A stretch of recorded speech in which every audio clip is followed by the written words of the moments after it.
Did I ever tell you the time I went to this small airport way up north, you know? I was working up in the north. And so, you know, a small airplane, maybe about 12 people or so, right? And there's about 10 of us we're going to get on. And just as we're going out and going to the airplane, suddenly the pilot come out. He's so angry, you know, mad. He's saying, I'm not gonna fly this plane, you know, it's the engine is broken and it's no good, I'm not going to fly. Not flying a broken plane. Okay, he walk away, very angry. And so this young lady, she come out from the airport and she said to everybody, okay everybody, very sorry, can you go back inside? We have the airplane ready as soon as we can, a small problem, you know. Well, okay.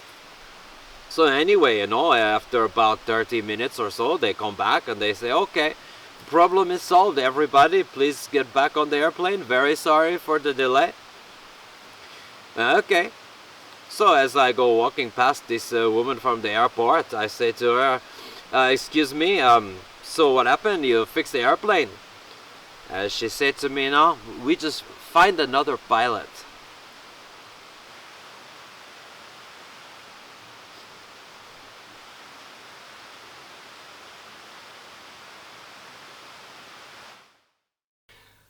Hi again! Peter Skull for Music is a Journey, episode 30. I am doing part 3 of my series on Canadian hard rock and heavy metal. Episode 28, we took a look at bands of the 1970s, and here I'm just going to say that in that video I said I didn't consider Max Webster to be really hard rock. And I think the reason was because I had the album Mutiny up my sleeve, which had, I think, only 2 tracks on there that actually really sound like hard rocking tracks. However, recently I got the first album, the debut of 1976, and it rocks out a little bit harder. So my apologies to Max Webster. Your older material does go under the hard rock category, I think, now. Second, episode 29 was about Canadian hard rock and heavy metal in the 1980s. Very exciting time because, of course, heavy metal was really... that was the decade of heavy metal, I think. There were just so many new styles emerging, so many bands emerging, and became a household name and everything, so that was really great. 3 bands that I think I've got to mention that I didn't mention at the time, because I didn't know about them. First of all is a band named Fist. Their debut album was in 1979. At that time, they were doing more of a kind of slightly hard rock, slightly progressive rock. I see it as a combination of Chilliwack and Saga. However, in the 1980s, their albums became more hard rock oriented. Unfortunately, of their 12 albums that they released, I think 10 of them are only available on vinyl as they were released at the time. They have a more recent album, which I think is available on CD, and their debut album is available on CD. Another band was Infernal Majesty. I'd actually heard of them. I did not know they were from Toronto. Their first album had this like goofy cover with this like green creepy skull jester guy or whatever, and I remember seeing that and thinking, ugh, just another thrash band. But I listened to them the other day, thought they were really good. So I've got them on order. Not on order, on standby for order. And then one other band I recently found out about was a band called Sacred Blade, who began in the 1980s in Vancouver as one of the earliest progressive metal bands to come out of the Vancouver area.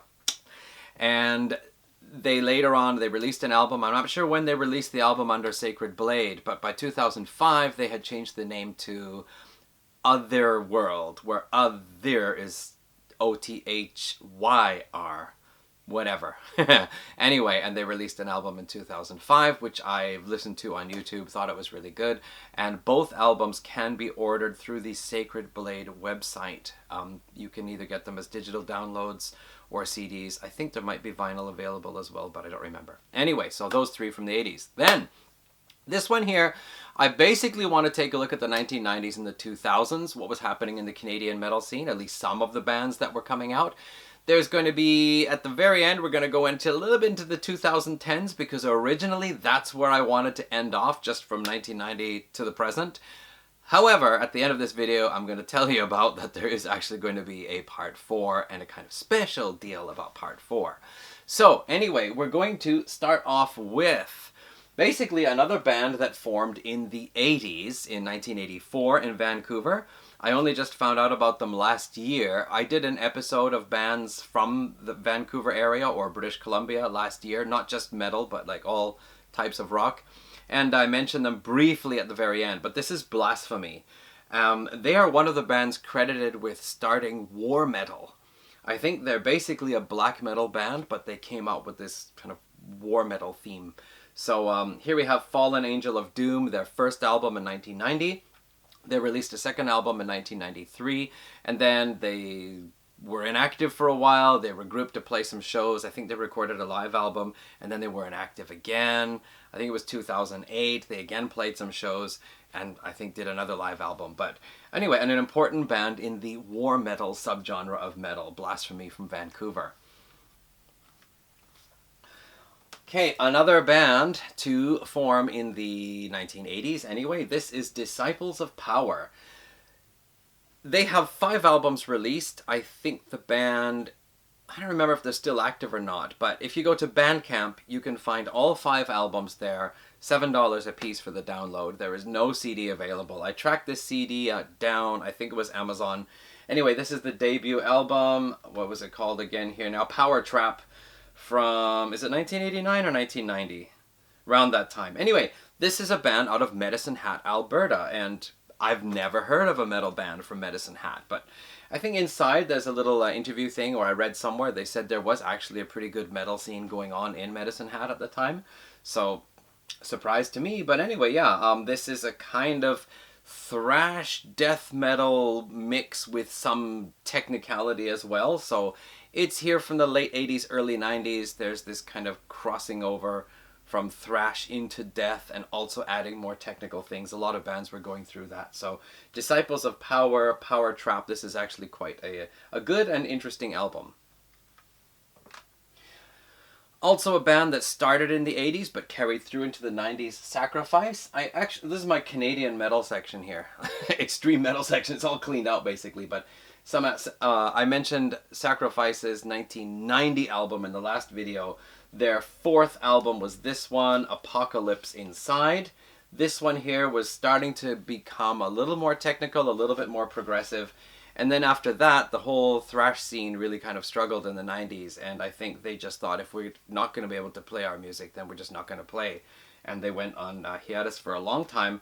However, 2005 or so, they released this one here, The Ones I Condemn, and this is a brilliant, wonderful thrash metal album. So that's Sacrifice. Okay, yet another band, also to come out of the late 80s, was a band called Oblivion. They also released, I think, 4 or 5 albums. 4 albums and a compilation, plus there are some demos and EPs and so on. Out of Quebec, actually. And this is exactly a technical death metal band that later on became a little bit more industrial technical death metal. This is their 2nd album, Nemesis. This one was really hard to find. I eventually just searched the internet for Nemesis CDs and managed to get a used copy out of a store in Chile. Wow. Carnivore Mother Mouth. This is from the late 90s, 1997. I think I was able to order this one through Amazon, but Oblivion albums are hard to come by. This one here is said to be a pinnacle of technical death metal for what was happening at the time. Their debut album, just listen to it on YouTube. It's almost impossible to get a hold of anyway. So, Oblivion, originally spelled the proper way, V-I-O-N. However, they found out there was an American band with the same name, so they changed the spelling to V-E-O-N. You can see that there maybe. Oblivion. So, pretty cool band. Again, like technical death metal band, later on going a little bit into the industrial technical side, but yeah, pretty cool. Okay, before I jump on to the next bunch, just going to quickly cover Voivod. I talked about them in the 80s, of course. They, in the 80s, they progressed from being basically a very rugged speed metal band into a really high-speed thrash band, and then gradually getting more progressive, with Nothing Face being probably their most famous album. They suddenly made a real big turn here when they did this album, Angel Rat, and as I understand it, bass player Jean-Yves Thériault, otherwise known as Blackie, he was against this approach. He didn't like it. I think he played on here, but as a session player, basically, not as a band member. It's produced and recorded by Terry Brown, who of course did the first 9 Rush albums, and as I understand it, Voivod did a tour opening for Rush, and that inspired them to try to do something a little different. So they did this Angel Rat, which I've heard is called college radio rock or alternative, something like that. It's alternative metal. It's not what they were doing, but still an interesting album. Then after that, they just became a 3-piece band. They did this one here, The Outer Limits, which was a really cool album. I recently watched Sea of Tranquility with Pete Pardo. He had 3 other guys with him, 4 screens anyway, talking about their top 10 favorite Voivod albums. This was included in everybody's list, some higher than others. Really interesting album. A very nice production on this too, by the way. Very interesting type of Voivod version progressive metal with 1 track on here that's 17 minutes and 26 seconds long. Pretty cool. After that, Denis Bélanger, otherwise known as Snake, the vocalist, he left. And then they brought in Eric Forrest. E-Force was the nickname. Eric E-Force Forrest. So he came in doing bass and vocals. And then they did 2 albums with him, Negatron, and one of my actual favorite Voivod albums, Phobos. And then they did a kind of technical metal EP with some live tracks as well, called Eruption, Explosion, something like that. And then they were in Europe, and there was a car accident, and Eric Forrest got injured and had to leave the band, unfortunately. But then they recruited Jason Newsted, and Denis Bélanger came back, and then they recorded an album just called Voivod. All right. And then, very sadly, guitarist Denis Damour, Piggy, passed away from colon cancer, but he left a whole bunch of files on his computer, music files, instructing the band what to do with them. And so they came out with 14 here, and then with the remaining stuff, they did Infini. Okay, by this point here, they decided actually to continue the band. They were going to wrap it up, but they decided to continue.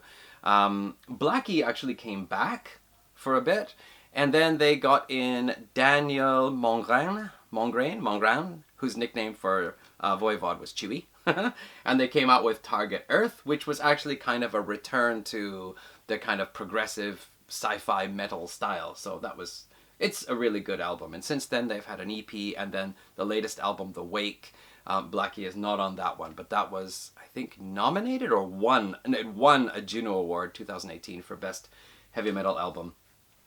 So yeah, they're still going on. And the cool thing is, I found out about Daniel Mongrain, that he actually is one of the founders of Martyr, who are in the stack here and coming up for mention later on. So that's really interesting. And he also played on one Gorguts album. So he's out there. And it's really cool because with Voivod, he can exactly compose new guitar riffs in the style of Piggy.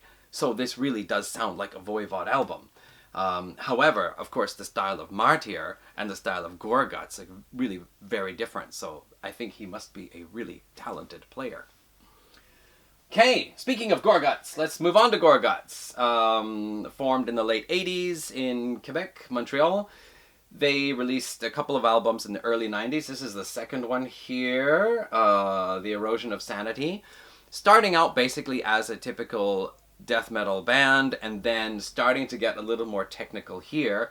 And then they were kind of inactive for about 6 years, but finally regrouped and came up with actually it was Luc Lemay, founding member of the band, who just keeps changing lineups all the time. A bit like King Crimson, right? And they came out with this one here, Obscura, which is a really different approach to composing heavy metal songs. And basically they started a whole new way of doing death metal. So that was really cool. After that, there were some lineup changes, and the next one, that was the one where Daniel Mongrain came in. And then again, there was a bit of a pause, actually, because the drummer they brought in, Steve McDonald, he had problems with depression and committed suicide. And so a couple of years after that, they just decided, Luc Lemay decided, that's it, I'm not doing anything with the band and music anymore. But later on, he got involved in a project, and then basically some people found out Luc Lemay is doing music again, and then it was the idea that maybe Gorguts could come back, and so yeah, they finally did, and came out with Colored Sands. And then, what was it, the other one, an EP after that, the Pleiades or something like that. So Gorguts has a really big name in the Canadian metal scene. And as we're going to find out, Montreal is a real hotbed for technical death metal. It's just amazing how many bands I found came from Montreal, or in some cases, around the St. Lawrence Valley anyway. Okay, so we're going to move on into bands that exactly formed. Well, alright, Cryptopsy actually didn't form in the 90s. They formed earlier, but had a different name. And then by 1992, I think it was, they changed the name, and their debut album, Blasphemy Made Flesh. This was such an interesting album for me to hear because I heard Lord Worm, as he was known, Dan Greening, by the name of Lord Worm anyway. His vocal style is just really off the wall. Like, he does the growls that you hear from other people, and some people's death growls are rather indiscernible. You can't hear what they're saying. This one here, I couldn't even follow along the lyric sheet. I was looking at the lyrics inside, and it's going... Oh, there was one more line to go, but they're already on to a kind of instrumental break. So somehow he managed to vocalize these 4 lines in the space that I only heard 3. Pretty remarkable. But of course, it was with him that they recorded one of the most famous albums in Canadian metal and death metal altogether, brutal metal. This is Cryptopsy's None So Vile. Basically setting a new benchmark for brutal death metal. And honestly, I gotta say, I like this album better than that one. And I think it's just because the production on this one is pretty quiet. I mean, the recording volume is pretty quiet. Here, it's very nice. Good stuff. And I think also have to make a mention to drummer Flo Mounier, I think it is. Anyway, he is recognized also as one of the most incredible death metal drummers. I mean, this guy is fast and furious and extremely precise. Incredible stuff. They lost Dan Greening then. He left the band, and then they brought in another vocalist for a couple of albums. This one here is still pretty good, but a lot of people thought that the vocal style was a little bit too much like your regular death metal stuff. I think they wanted more from Cryptopsy, what they were getting with Dan Greening, Lord Worm. So anyway, then that fella left, and then they brought in... Okay, I actually did not note the name on my note paper there, so I'm just going to put it at the bottom here, okay? And they did an album called The Unspoken King, which was a real change of style. I think it had a little bit more groove to it and so on. And they wanted to do something different, but fans just totally were against it, so they reverted back. They did an album called Cryptopsy, which was back to being their intense, brutal death metal. And then after that, they came out with the Book of Suffering, Tome 1, which is more of an EP, and then more recently, Tome 2 was released. One of Canada's most brutal, most intense death metal bands. If you want to hear something that'll really blow the hubcaps off your cars, yeah, Cryptopsy. Okay, then, also, from around that time, 1990s, a band was that came out was Kataklysm. This is a double disc thing here of their first 2 albums, Sorcery and The Mystical Gate of Reincarnation. Of course, they had some EPs or demos released prior to that. Initially, the vocalist Sylvian Aude, maybe, H-O-U-D-E. I'm not so good with the French names, my apologies. But yeah, he had, again, a really kind of really brutal, crazy vocal style. And again, here, it was really fast, furious, and technical stuff. Not as technical as Cryptopsy, but, you know, these 2 bands could go in the same basket. However, he left, and then the bass player took over vocal duties. Marizia Iacono, I think it is. Yeah. Anyway, he took over the vocal duties, and the band changed style into more melodic death metal. Anyway, and released a number of albums. This one here, Prevail, and the album previous, they actually sold over 50,000 copies.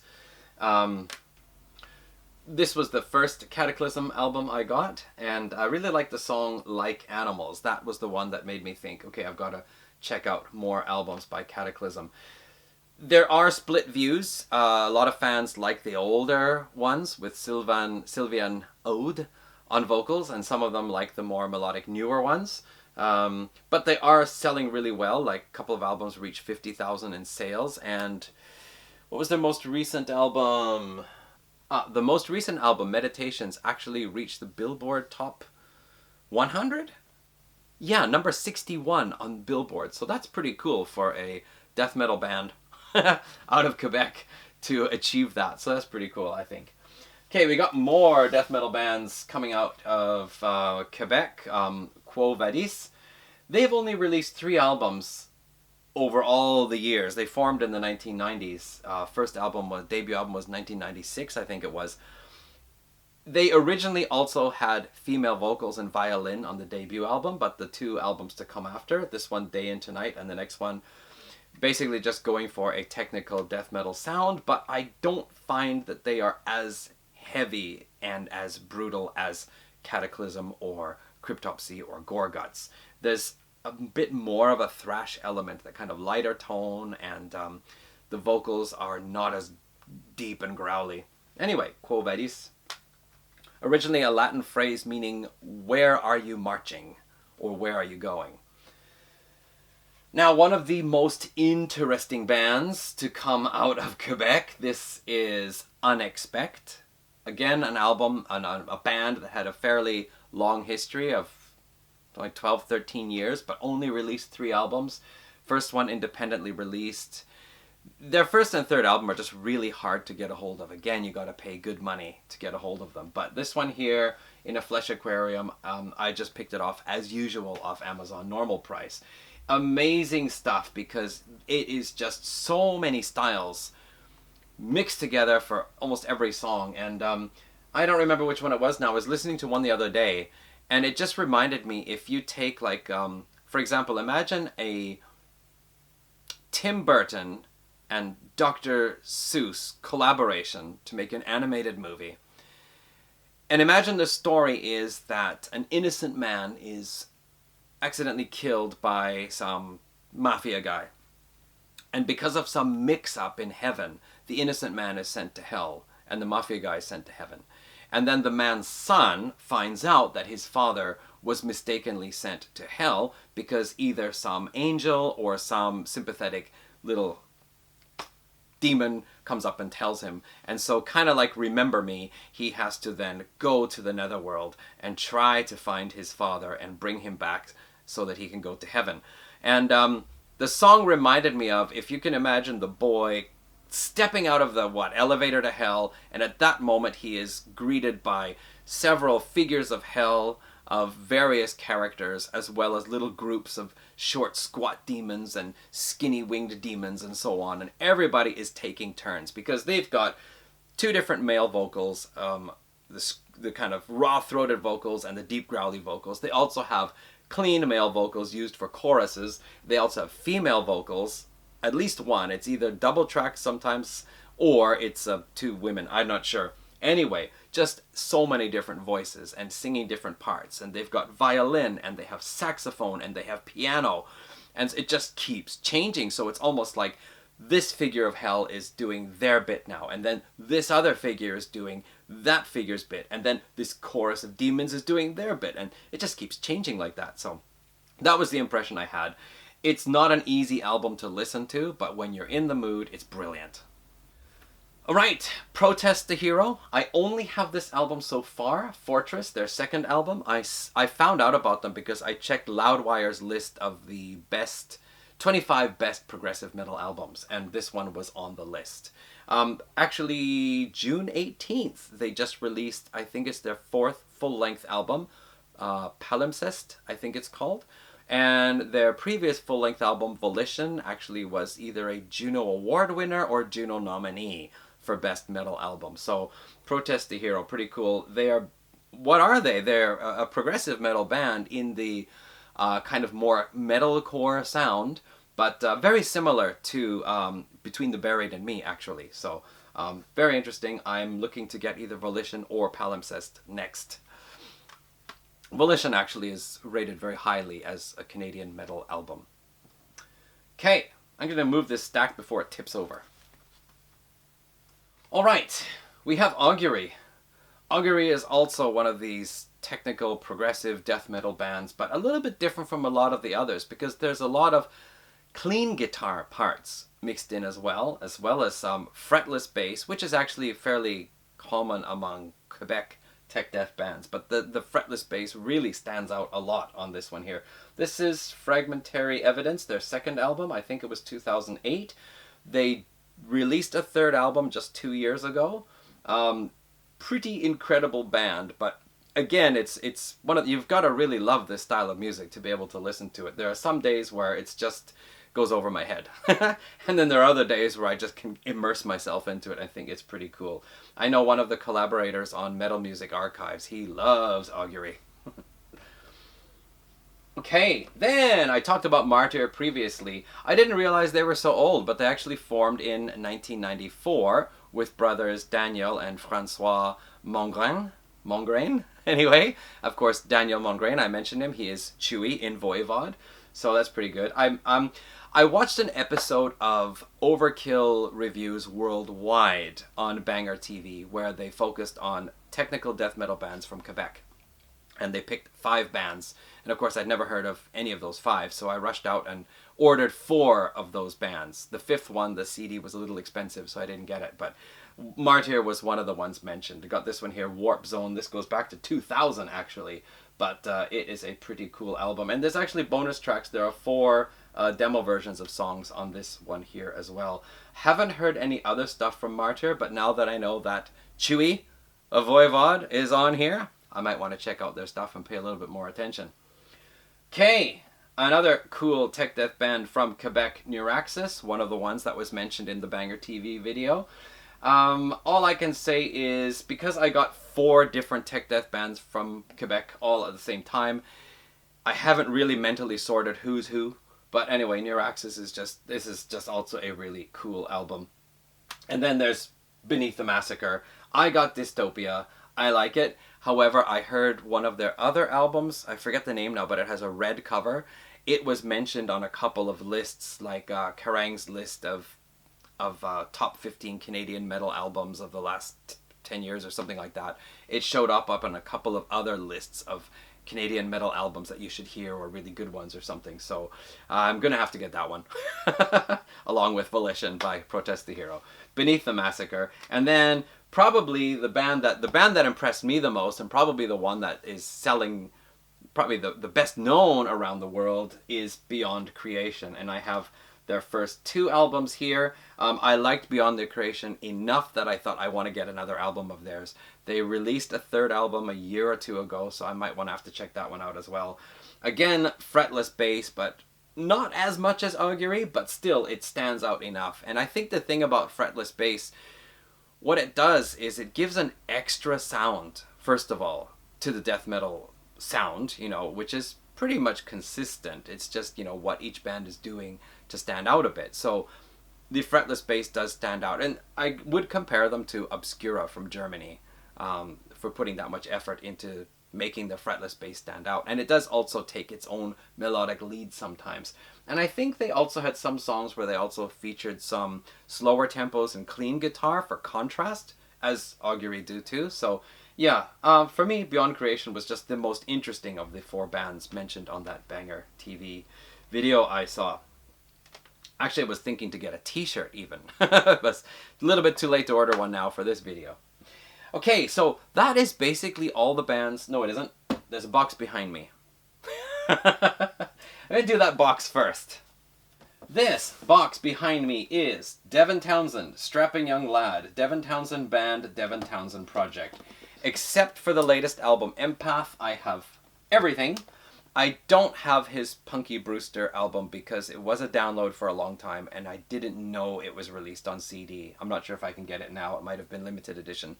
And then, of course, his Hummer, I think they were ambient noise albums. I didn't get those. And then he had some like downloads of his early experimental work when he was doing Gray Skies.